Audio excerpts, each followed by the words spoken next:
All right, that was a little confusing, but my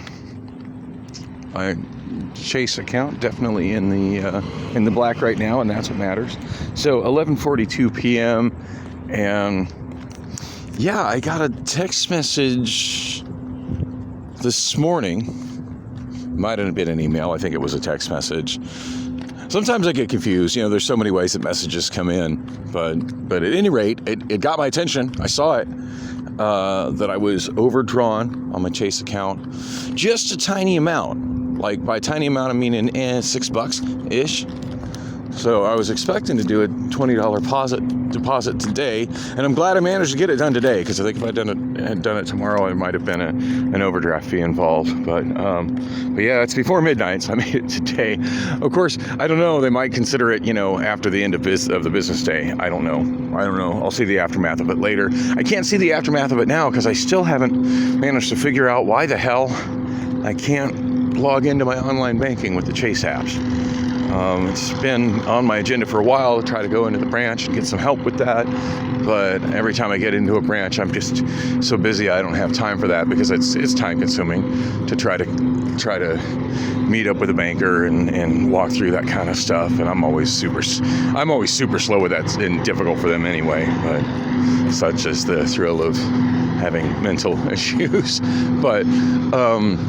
But yeah, so I don't know exactly what the deal is, but I was expecting to have a balance of, 20 minus 6, so roughly $14. Right now it shows that I deposited $20 and have a balance of $20. So I don't have a negative balance. That's a good thing. So I would hope I haven't been hit with any fees that I don't want. I'm going to guess that maybe at some point today that there was an automated transaction that probably pulled like whatever the overdraft amount was, whether that was $6 or whatever, that it pulled it from my savings account. And I was hoping I could get a little bit of groceries, but it looks like they're closed for the night. I don't really know what their hours are at this location. It's changed so many times. Of course, I'm not shopping in the bin like that guy. That's kind of gross. Yeah, I don't see the hours posted here anywhere. It used to be posted like right here. Oh, there it is. Store hours, 6 a.m. to 10 p.m. Of course, that's 7 days a week. So I guess I missed it by about 2 hours.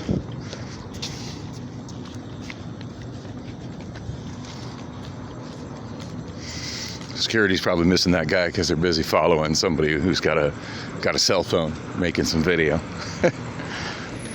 Still can't believe that encounter I had here a few weeks ago with that freaking crazy security officer. But I haven't seen him since. I'm hoping he got fired over that bullshit.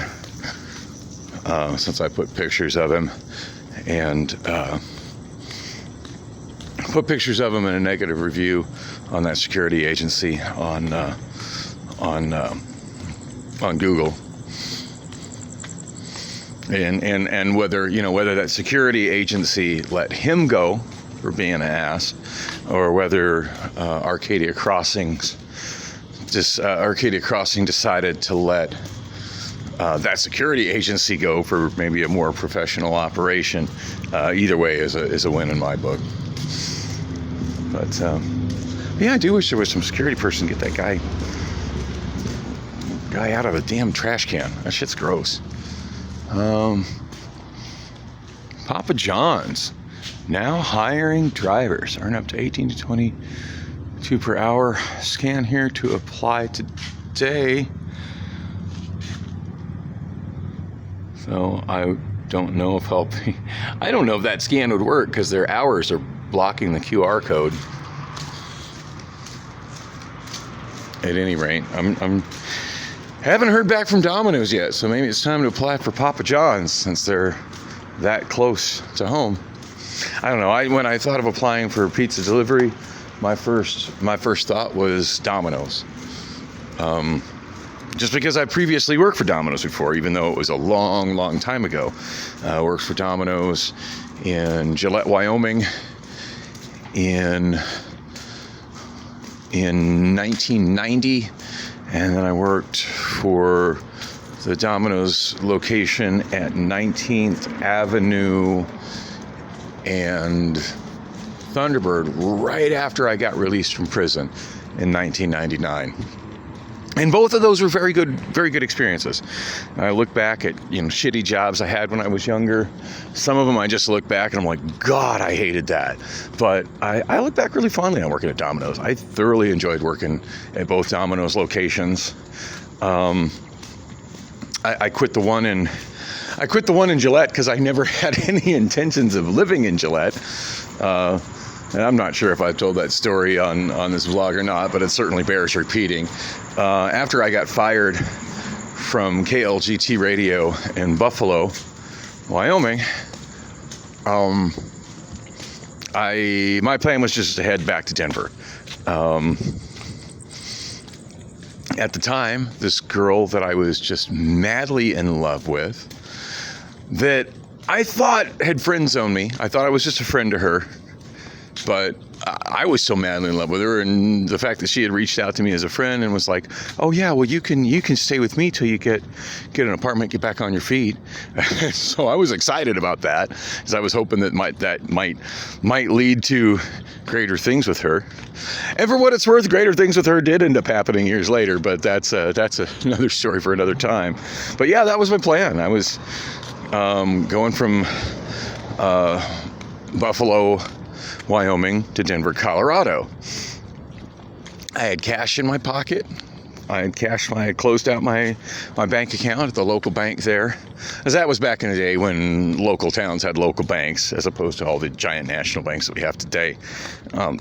So I had closed out my local bank account there in Buffalo, and there wasn't a lot of money in it. There was a little bit of money in it, and I think they cut me a final check in a hurry because they didn't want to have any reason to have to deal with me anymore. Yeah, I did not leave K-Lite under good terms at all. I don't know. The whole thing was stupid. I look back at just some of the radio jobs that I had in the late 80s, early 90s, and there was a lot of stupid. Of course, a lot of the stupid was me, but, again, separate story for another time. Anyway, so I had some cash with me. Not a lot of cash, but definitely enough cash to get a Trailways bus ticket from Gillette, Wyoming, down to Denver. I do believe I had planned on killing a day in Douglas, because between about 110 miles south of Gillette is the town of Douglas, which is where I grew up and went to high school, junior high school, pretty much fifth grade to the year after high school. That's where I was. And that's still part of me that, fondly thinks of that as home, even though I've only been back a couple of times since. And so, yeah, the plan was to go there. The plan was to stop at Gillette. Now, my friend who had kind of given me the hookup and got me the job at K-Lite, who was a person I used to work with previously at KVOC in Casper. That's how I knew him. And we had stayed in touch, and he had got me the connection to get me the job at K-Lite, and theoretically, I got a better job than him. They hired me immediately as the morning person.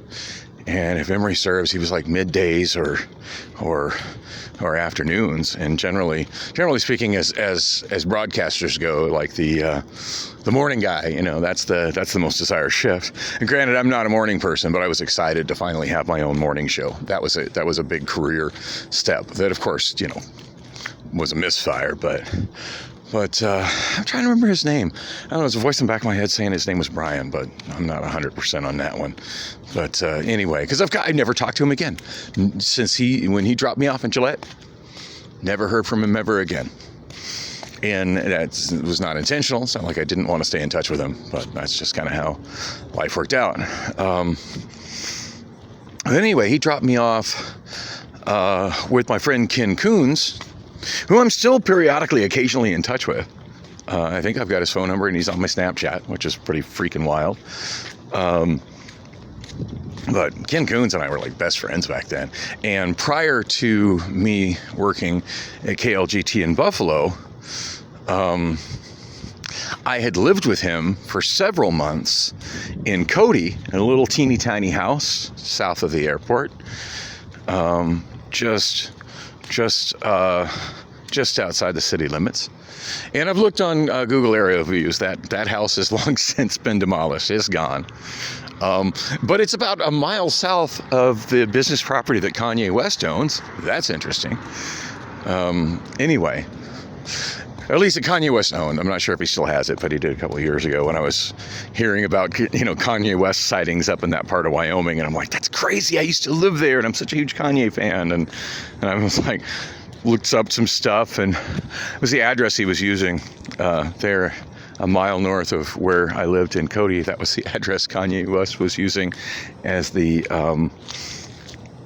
his campaign headquarters for his thoroughly amusing run for president a couple of years ago. Anyway, so lived with Ken Coons, and we were, pretty much best friends. And when I lived there, I did evenings at I forget the name of the radio station, but kind of the light rock adult pop station in Powell. And then he did nights. So we were on the air at the same time. We're roommates, and he's at one end of the dial and I'm at the other end of the dial. I think he was at like 98 FM and I was at like 92 FM. But he was at KTAG, which was a very kind of a rock, more teen-oriented, hot top 40, which was the gig I wanted. But I mean, he had that gig. I was just glad to get the gig that I got. It was great. We were both like living in the same little shack and on radio. And those were, I look back at that time, just that was good times. That was good times all the way around. I had a couple different young women that befriended me in the biblical sense of the word, and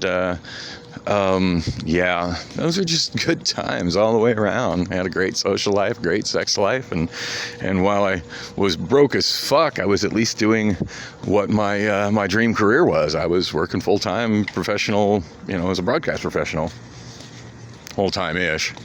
Anyway, so fast forward a few years, and Ken has moved to a larger station in a larger market. I forget the name of the station, but he's working for the big pop station in Gillette, Wyoming, which of course sounds like nothing, and compared to city radio it is.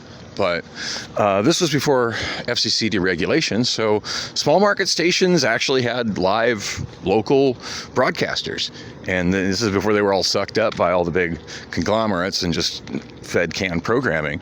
So these stations were a big deal in their communities. And that one in Gillette that he worked at, makes me really sad seeing these Lime scooters just thrown on the grass on the ground like that.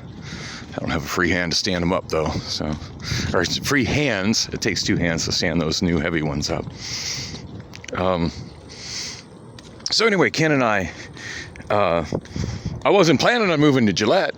I was just planning on a friend, I think his name was Brian, that I was working with at K-Light, gave me a ride, and this little, God, I'm just crazy somehow the old memories just flood back. But I remember he had this little piece of shit. He always called it his pregnant roller skate.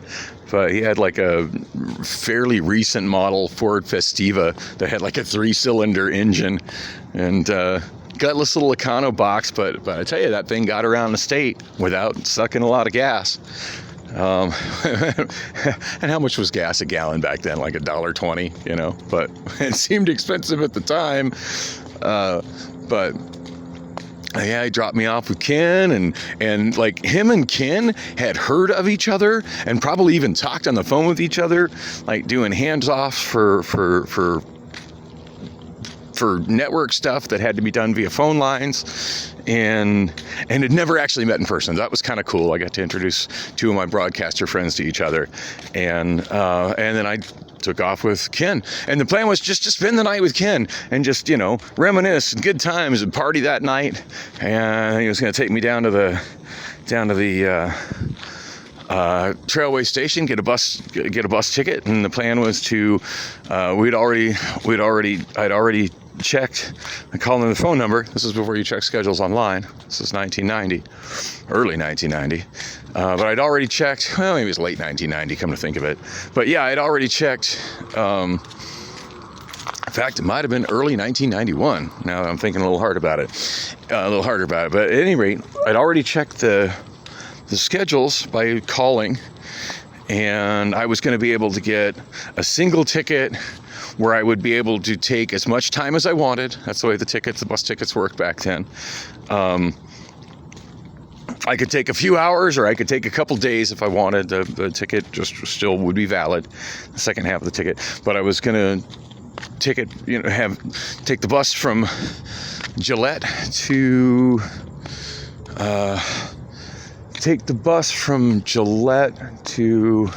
I have no good beverages. I think I'm going to head to, do I want to go to QT or do I want to go to 7-Eleven? Decisions.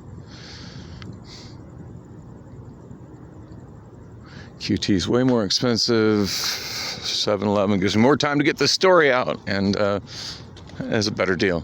And I can get a hot dog. 7-Eleven it is. So anyhow, he, where was I? Ken Coons. Yeah. So the plan, I checked. I was going to be able to get a ticket, and now I was staying in touch with Tracy on the phone. So it's like, yeah, baby, I'm coming. I can't wait to see you. And the tone of our conversations it felt like it was reaching beyond friendship at that point. And I really thought it was just, I thought we were going to passionately, embrace and be a couple when we got there. I didn't know, I had no guarantees of that. She didn't say it was going to happen, but I really felt like it was going to. And it did happen with us later, just in a different situation. A couple years down the line, 2, maybe 3 years down the line. Because, her and I always stayed in touch. Well, not anymore. We've long since lost touch, and I think about her almost every day. Anyway, I guess this is where I should interject a picture of us together, because we were such a cute couple. Hopefully I was able to find that and edit that into the stupid video. So anyway, she... That was the plan, but when she was asking for an exact time, I'm like, well, I haven't got my ticket purchased yet, and I did tell her that I was wanting to spend a day or two just catching up with old friends in Douglas, because I hadn't been back to Douglas in a while. I said, but yeah, I'm definitely not staying in Douglas. I'm coming to you. I'm coming back to Denver. And at that point, Denver in many ways felt like home. I'd been in and out of Denver a few times. Denver was, I never intended to move to Denver. My living in Denver, my social scene in Denver kind of evolved out of the fact that I never found any real friends or social scene when I lived in Cheyenne. When I worked at Z100 in Cheyenne and KUUI in Cheyenne, while I absolutely loved my job, and then when my job went to shit, loved my other job at the different station in the same building for the same company. I know I've explained that before. I'm going to try not to get on that tangent, but yeah, I had one job and it somehow morphed into another job when my boss at the one job was trying to get rid of me. I've never had anything quite like that happen before, but it was awesome. And I also actually had a pizza delivery job then, working for a place, local pizza delivery thing. It was good side money, and I enjoyed it. And I believe my dad had helped me. I can't remember if it was my dad or my sister, but I know somebody with family had helped me out with some money for a down payment to finance a car. And the car seemed pretty awesome at the time. It was now you look at it and it's like, oh, that was a K car. What a piece of shit. But it seemed like an awesome car at the time. But it was a Shelby. That's worth something, right? But yeah, it was a Dodge Omni 024 I want to say a 1982. Now keep in mind, this is like, this would have been 1990, so not such an old car at the time. And it was in pristine condition, and that thing drove like a bat out of hell. It had a 5-speed in it, and yeah, it kind of looked like a K car, but boy, that car was insanely fast and quick, and a blast to drive, and it had a Clarion stereo system, and it sounded amazing, and I freaking love that car. And it was also very fuel efficient, and as a lot of those small, I mean, that was a Dodge, so technically it was an American car, but mostly Japanese hatchbacks of that time period were sporty and fuel efficient. It's kind of a shame that classic car doesn't really even exist anymore today. But anyway, yeah, when I lived, I never really found a social scene in Cheyenne. And I had a good friend that lived in Cheyenne that I used to come visit and hang out with quite a bit when I lived in Laramie.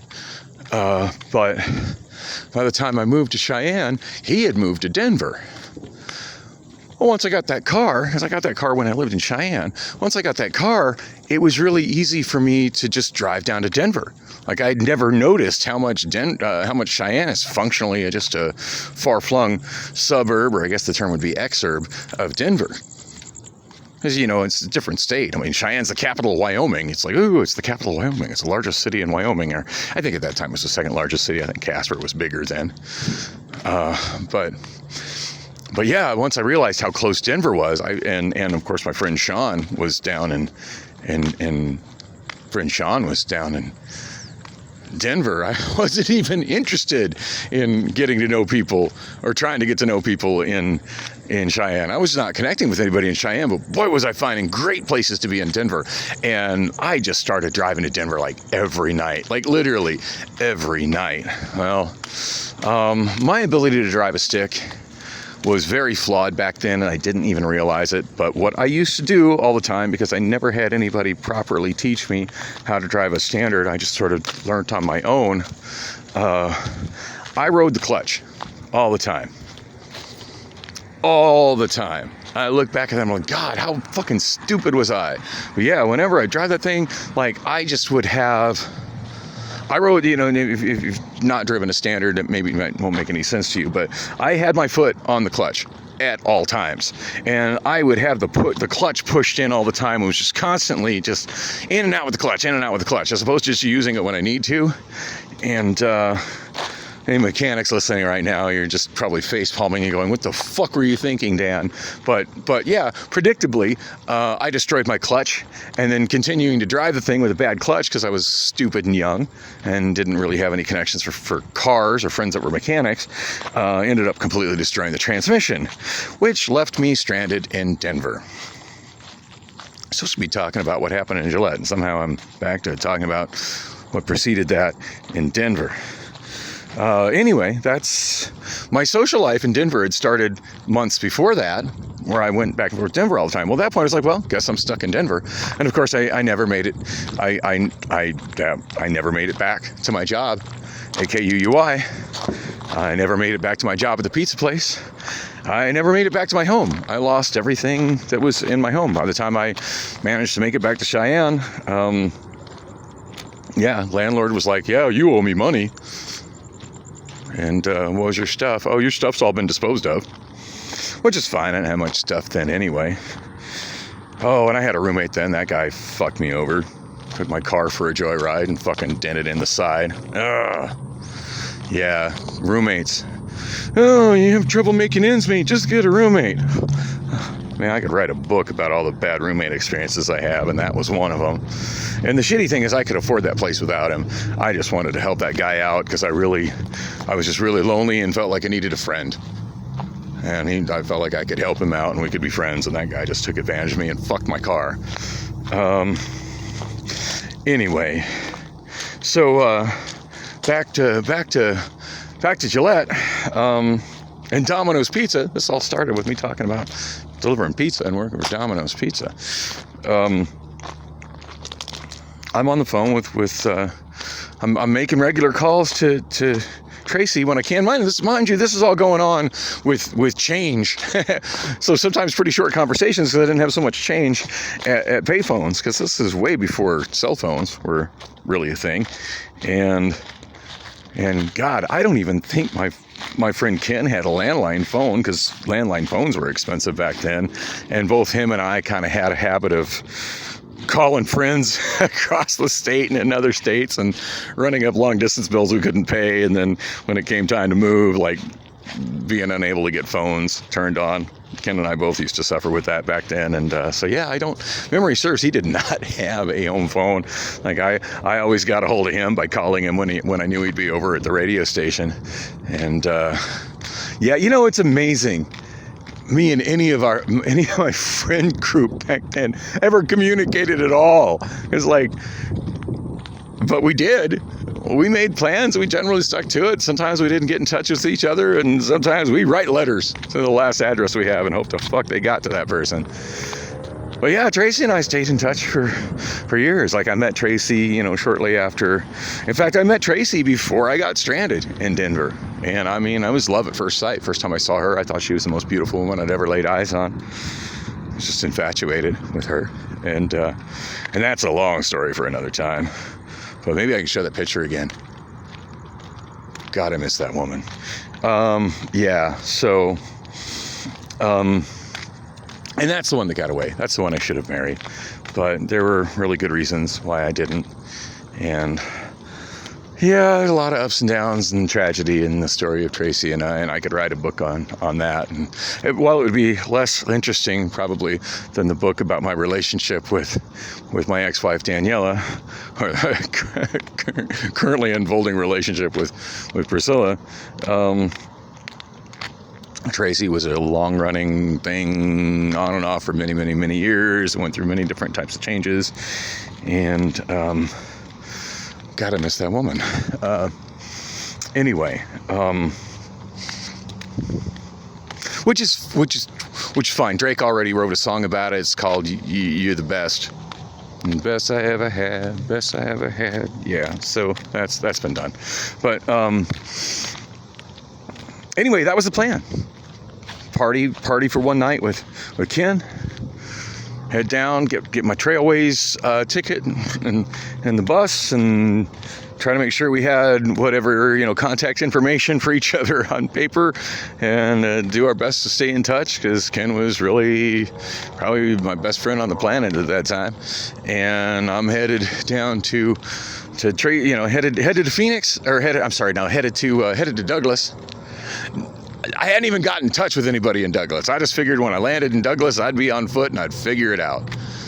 I knew everybody in Douglas. I'd figure it out when I got there, and try not to get sidetracked too much in Douglas, and then get the second leg of the bus down to Denver. No plans on stopping in Cheyenne. Like I said, I never really made any connections in Cheyenne. And then when I got to Denver, I told Tracy, who lived with her parents at the time, and 'cause she was still young. I think she was probably 18 at the time. Might have been 17. I mean, that's the age when I met her. She was just 17. You know what I mean? And the way she looked was way beyond compare. Anyway,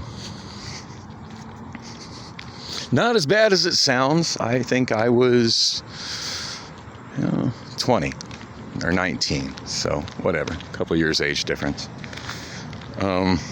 Nowhere near the age difference that was between me and my ex-wife Daniela, which of course nobody ever questioned that, because by then, she was in her early 30s, and she was in her early 20s, and I was in my late 20s. Perfectly healthy, perfectly normal. And the ages that Tracy and I were when we met, which, by the way, nothing physical ever happened at the time anyway, because I had a girlfriend named Anita. That's another story for another time. Oh, I miss Ducky too. Miss that woman. Yeah. A shopping cart full of garbage sitting up there. That's lovely.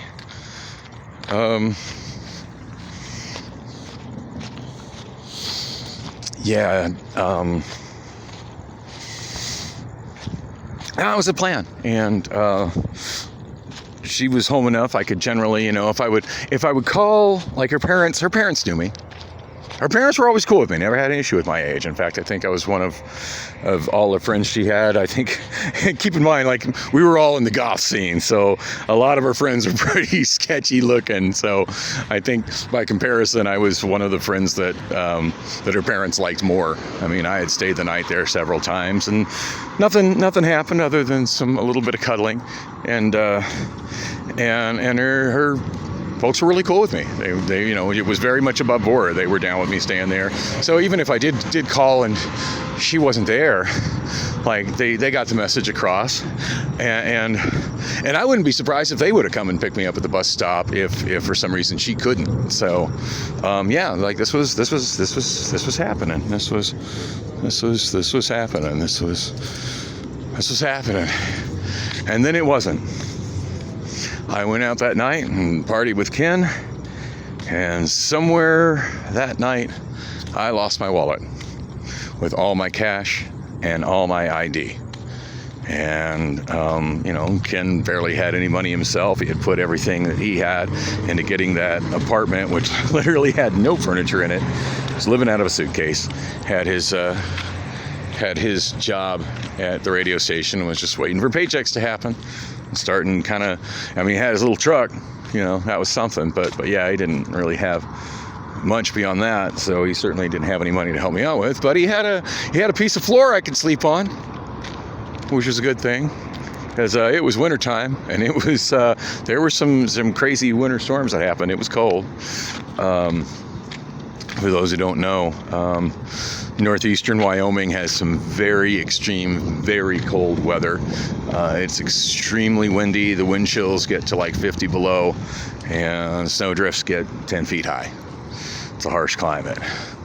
So, yeah, but at least I had my friend Ken, and he's like, well, it's like, I wish I could help you, Dan. He goes, I'm like, you know what, just, if you don't mind, he said, I ain't got nothing I can contribute to you for rent, but if you can just at least put me up until I can work enough to until I can get my ID replaced, work enough to get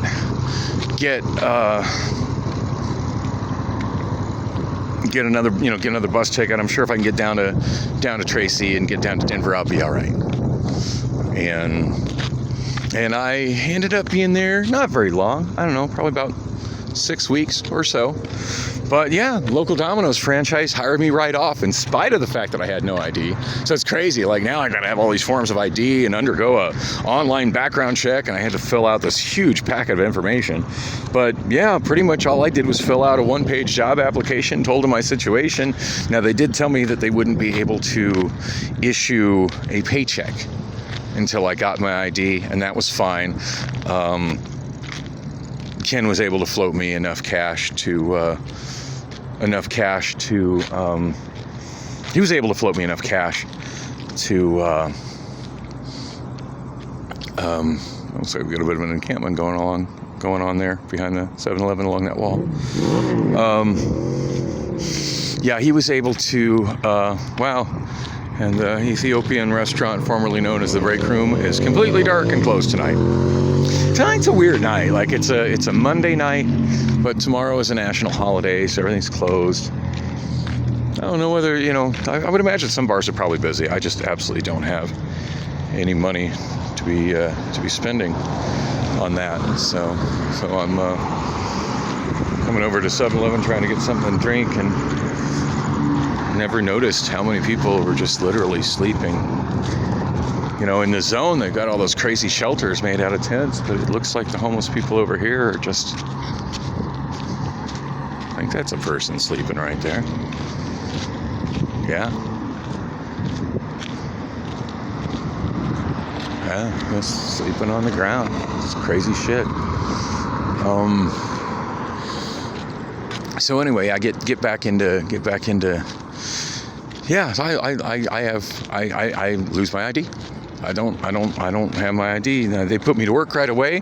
They were able to hook me up with pizza, so at least I was doing something to earn my keep with with Ken. Ken was always, willing to come pick me up because it was his apartment was kind of out on the outskirts, so he was always willing to come pick me up at Domino's. And then I met some other friends. and stuff while I was there. But yeah, he was always willing to come and pick me up, and eventually I made it back to his place, and a lot of good times, a lot of drinking, a lot of pink vomit. I'll explain that at a later time, maybe. But let's just say tequila and Nestle Quick, they mix great going down, not so great coming back up. Yeah. But yeah, good times. I worked for this other sandwich shop and also Burger King. The sandwich shop, when it was all said and done, owed me a lot of back pay that I never got. But hey, I slept with the owner's sister, so that's worth something, right?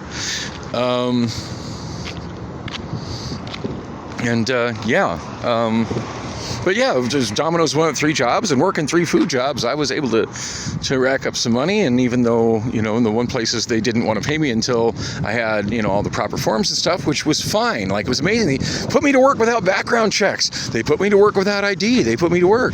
So, well, we can't pay you to get that stuff sorted out. But at least they were able to let me work and let me eat and let me, rack up hours to where when I did get paychecks, they were paychecks. They were sizable paychecks, which was enough money for me to move to Denver and move on with my life. I ended up not connecting with Tracy like I wanted to, and I forget if I actually went directly to Denver or not. That's such a long time ago. But anyway, hope you enjoyed me reminiscing about that. I'm going inside to get my drinks and a hot dog, and I'll be back to explain actually what happened today when I get out at 7-Eleven.